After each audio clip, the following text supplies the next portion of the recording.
We are live. We are absolutely direct. She leads, she sells with Stephanie Martino. He is a Christian mindset coach, helping Christian women move from expectations and obligations to alignment.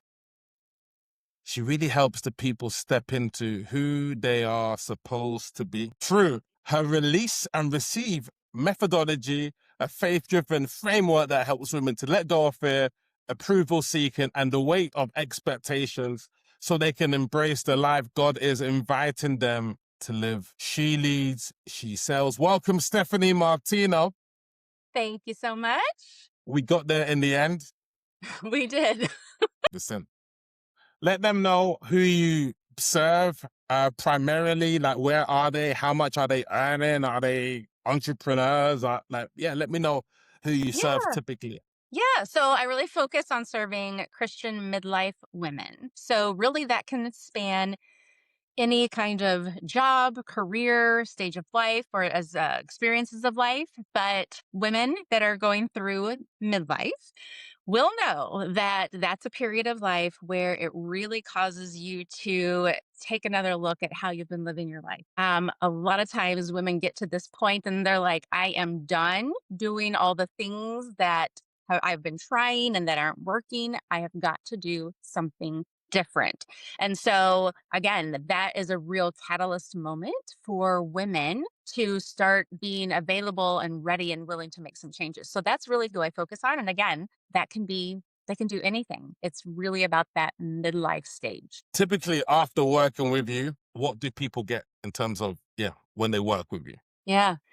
So I think the biggest outcome that the women get from working with me is the ahas, the new awareness of, wow, I've been allowing other people's expectations or the shoulds, from culture, from society, from the messages they received growing up. They get an awareness of how those have been influencing and impacting the decisions they make in their lives, and that they can actually start making decisions from a place of being grounded in their faith, grounded in their values, so they don't have to continue living a life that they feel is not truly theirs. So that would say that's the biggest outcome that women get, is that awareness, that aha, and that truly just changes everything, because then they start making decisions differently. They start making decisions in their life versus doing things to please other people. And how do you get visible? I know that you're a gifted speaker. I know you have your website and these sorts of things. How are you getting visible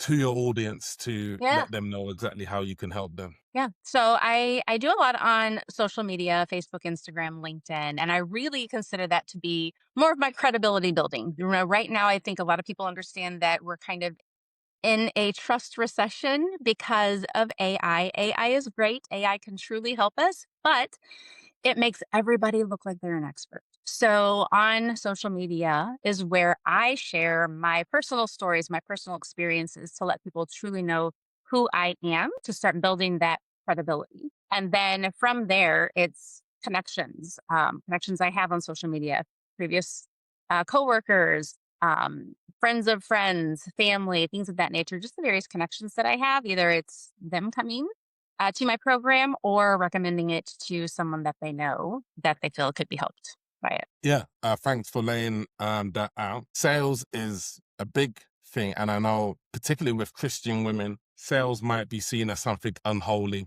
as something people are not able to step into. Let me know, what does sales mean to yourself? Yeah. Yeah. So it's funny because this is something that I have personally struggled with. I think just in general, sales has felt a bit icky. I Uh-huh. think, I, like most people, have probably had some bad experiences with people trying to push things on them, trying to sell them things that they didn't want, didn't need. And so that mindset has affected me just like it has affected so many people. And so being a mindset coach, that's just something that I've been working on myself. And truly where I try to shift is understanding that it's not me trying to force something on someone. They truly have to be willing and ready for the thing that I'm offering, whether that's a group coaching program, a workshop, a retreat, whatever it is. So it's really about me shifting my own mindset about being there to serve women that are ready and they want the transformation that I would work with them on. So yeah, that's a hard one. A lot of people, so many people struggle with that. And I would say as a Christian, it does. There's an added layer of, wow, I shouldn't be charging people. I should just do this for free because, I should just love everyone and give everyone. So those are some of the things that I've even had to work on for myself with my own mindset. How would you like to be remembered? Like when it comes down, when it's all said and done, Mm, yeah. you know? What do you Uh, want it to say when they remember Stephanie mhm. Martino? Yeah. Legacy, right? I Legacy, yeah. definitely leaving a legacy is very important to me.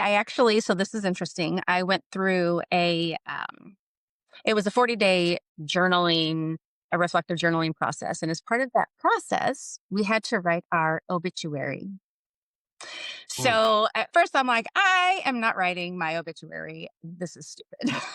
But I'm like, all right, let me go through the process. So you write your obituary as if you had died as you are today. Like the life that you were living, whatever the things you were struggling with, if you're stuck in certain areas. And then you rewrite it as if you had fully lived out your purpose in life and nothing held you back, nothing stopped you. What would that say? When I wrote that second one, Mm. that's where the legacy that I hope to leave truly came out. And for me, it's about starting a wave of transformation. So the people that I impact and that they get the courage, the awareness to make changes in their lives, that they would continue on impacting other people and other people and other people. So I would love for people to say about me, wow, she got me. She understood me. She didn't judge me. She showed me how I can actually live my life in a way that is true to who I am and who God is creating me to be. And now I'm able to impact other people. That would be wonderful to leave that kind of legacy. And I know you've got big plans for the rest of 2026. What is that one vision that you feel God is putting on your heart in terms of touching your people in 2026? What's Mm, that one thing that mhm. you, yeah, anointed to do? Yeah. So the big thing that God has really been putting on my heart is to speak up, be bold, and say what no one is saying. Mm. In the coaching space, Yep. a lot of it can start looking very similar. A lot of us are saying the same things, Yeah. and it's all good. But I am truly feeling God asking me to go deeper. What's the issue under the issue, under the issue, Yes. right? Get Yes. down deep to the root of where these things came from. Be willing to say the hard thing and not in a way of judgment, but of like, this is what happens. This is life. Of course you feel this way. Of course you have these challenges. Of course you have these limiting beliefs because we all do because of different things we've gone through in our lives. That's not a bad thing, right? So for me, it's really about challenging myself to be courageous and be bold and say those things because I feel like that's truly where the difference can be made in people's lives. So that's like the big thing for me. And the other really exciting thing is I am co hosting a women's retreat in October in Red River Gorge, Kentucky. It's called Rooted and Real. And it's for women who truly just want to come in, be themselves, be real. And we'll just talk about how can we root more deeply in our faith so that we can live a life that is true to who we are and who God has called us to be. I love what you're doing to uplift women. I do too. Love what you're doing. Thank you. I think in terms of on my journey, a book that's really helped me on my journey, two books actually, both by Napoleon Hill. The first book is Outwitting the Devil. Mm, Napoleon Hill. He writes it in a to and fro in terms of the devil is speaking and, the entrepreneur speaking back and forth, back and forth. And it's realizing that fear is the tool of the devil. That's mm-hmm. what the devil is doing, using the tool. Second book from Napoleon Hill, Think and Grow Rich. Really love tapping into that. It's the element of favorite chapter here is persistence. And I think today you showed a lot of persistence by saying, no, we are going to do this podcast by hook or by crook. You show the Sure. persistence, right? Where the devil was trying to implant, all sorts of stories.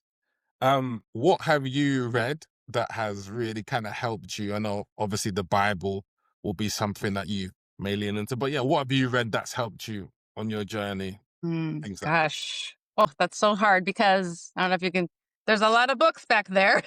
Certainly is. Certainly is. Yes. Gosh. I think one of the most helpful things, to be honest, is just sitting down in the morning and even reading one verse and then meditating on that and allow God to tell me more. Because there are all those books, they're great. And I've read more than all of those. But truly, I have felt like the most change that I've seen in my life has come from those moments of just sitting with just maybe one scripture and allowing God to take it deeper and make it take it more into me. So I'm not just reading it, I'm actually owning it. And we have to own it before we can actually live it. So really, I would say that's the best reading. The other one I will say was that the book that I read that was that 40-day personal reflective journaling process that was called Claim Your Power by Mastin Tip. It's intense. Most people don't get through that book, but it was super impactful to me, especially with that obituary writing activity. So we got to challenge ourselves to do the hard things like that, because that's a lot of times where the change comes. Yeah, amazing. If you were giving a Christian woman some advice in terms of pivoting or stepping into that new chapter, if these were the last two things that you said on earth, what would be the two things that you would say to a woman looking to pivot, transition, move to another step? Yeah. I would say the first thing is to really understand that what God is asking you to do might be different than what everybody around you is telling you should do. So try to pay attention and focus on ask God what He is wanting you to do instead of feeling like you have to do what everyone else is telling you to do. I would say that's the big one. And then the second is really just kind of going back to this idea of release and receive. We cannot receive the good things in life as long as we are gripping on to the things that we think are making us comfortable, the things that we think are making us safe. So we have to release those things in order to receive something better. Thank you so much, Stephanie, for your time. I think we had a little someone agreeing there, sort of kind of saying yes in the background. Yeah, sorry about that. No. Like, The joys of to working get some from home. audience. It's great to get an audience on here and stuff. Let them know how they can get in contact with you and who specifically you're looking to serve. So you definitely find me. I'm very active on Facebook and Instagram and LinkedIn. So Stephanie Martino Coaching. You can find me on any of those platforms. Also, I'll just do a little plug. So I have the Release and Receive journal that I wrote, and this is available on Amazon. So it's not just blank pages. There are 52 topics in here, 26 of things that we might want to release, such as anger, bitterness, resentment, fear, and then things that we might want to receive or embrace instead, such as peace, acceptance, forgiveness, joy, things of that nature. So you can find that on Amazon. But yeah, just look me up, Stephanie Martino Coaching, and would love to connect with anyone who would like to learn more and maybe start their journey of releasing the expectations so they can become who God created them to be. That's it. We're out. She leads, she sells. It's been a pleasure. Grazie mille, arrivederci, ciao, and we are out.